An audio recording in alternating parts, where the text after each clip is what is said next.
It's been 7 years since George Miller blessed us with his masterpiece, Mad Max Fury Road.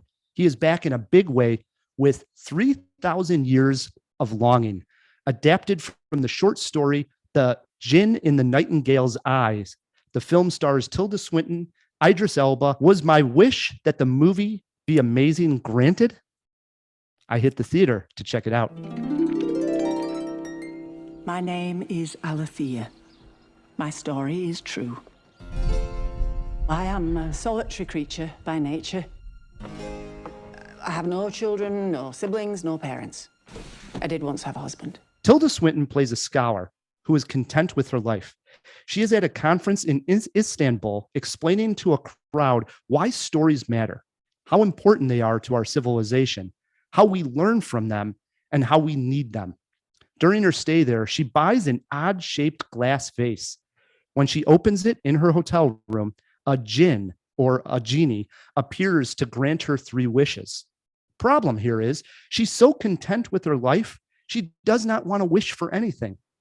The djinn, played by Idris Elba, explains to her that he needs her to make the wishes in order for him to escape the bottle he was trapped in. He launches into stories of his past. It is here where the film excels. We are treated to 3 short stories that come to life in striking ways thanks to some stunning visuals. These imaginative stories are fun and whisked me away. I felt like a kid listening to a fairy tale. George Miller makes the tale feel larger than life. In a way, this reminded me of Tim Burton's Big Fish, and that's a good thing.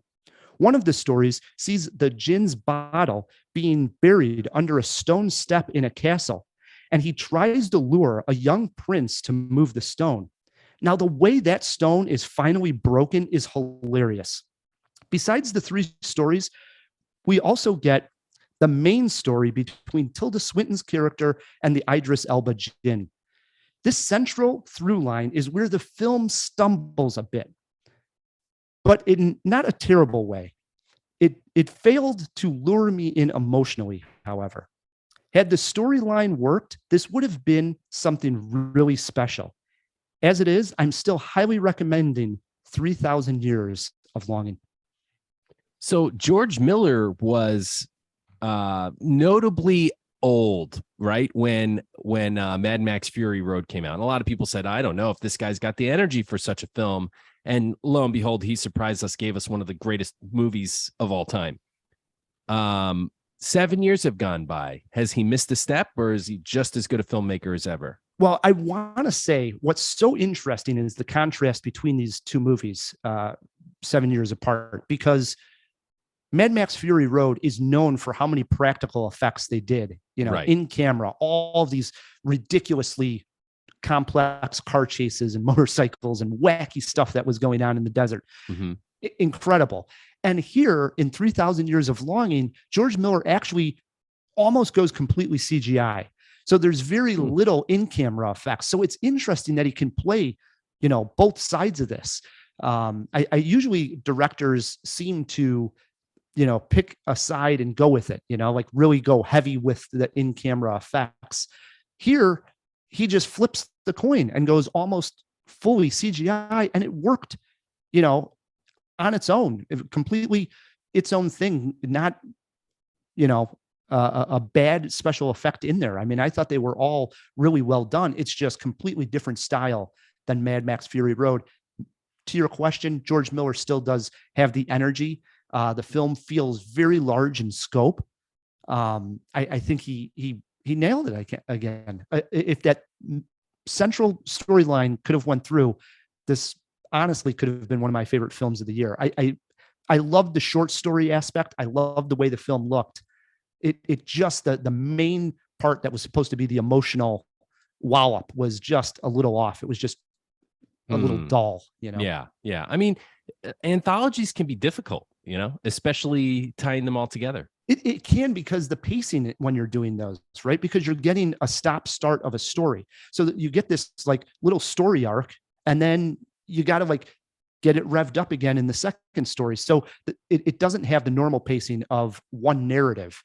And so there's no doubt it has a little bit of pacing issues throughout the film, but that aside, this still worked for me. And Idris and Tilda are their usual amazing selves treats. Both excellent. Always a treat to see Tilda Swinton. I love her, one of my favorite actresses. And Idris Elba playing this genie, they say Jinn in the film, is great. I mean, it worked completely, in a way that I didn't see Idris Elba in that character prior to, but he nailed it. It's well done on both parts. He's going higher and higher on my list lately. I really like me some Idris Elba. Was there a jaw-dropping moment in this movie, Rye? There was, and it's actually an element I didn't highlight yet, and that's the sound design in the film. Great use of sound. Saw this in the theater. Surround sound was used perfectly. And one scene that I want to highlight is the scene where Tilda Swinton actually opens the bottle for the first time, and this dust comes out of it, where the genie is now going to form from this magical dust that's coming out. And the camera ends up seeing the dust come out, and you start to see the formation of something, but it actually holds on Tilda Swinton as she reacts to what is happening. And the surround sound and the sound design of magic dust turning into flesh and bone is quite remarkable. And it lets our imagination run wild of how this is transforming behind the camera, because you can hear this sort of taking shape behind you. And I think that was a central theme of this movie in itself, is the importance of story and the importance of imagination. And I think in this moment, it's George Miller letting us use our imagination to the creation of the Jinn, and it worked marvelous. So that's awesome, man. How about a movie poster quote? I went with, looking for a good movie, your wish has been granted. How many Jaws you going with, right? Three Jaws for 3,000 years of longing. This seems like one not to miss. I can't wait to see it. And I do recommend, if you have the chance to see it in the theater, do see it in the theater.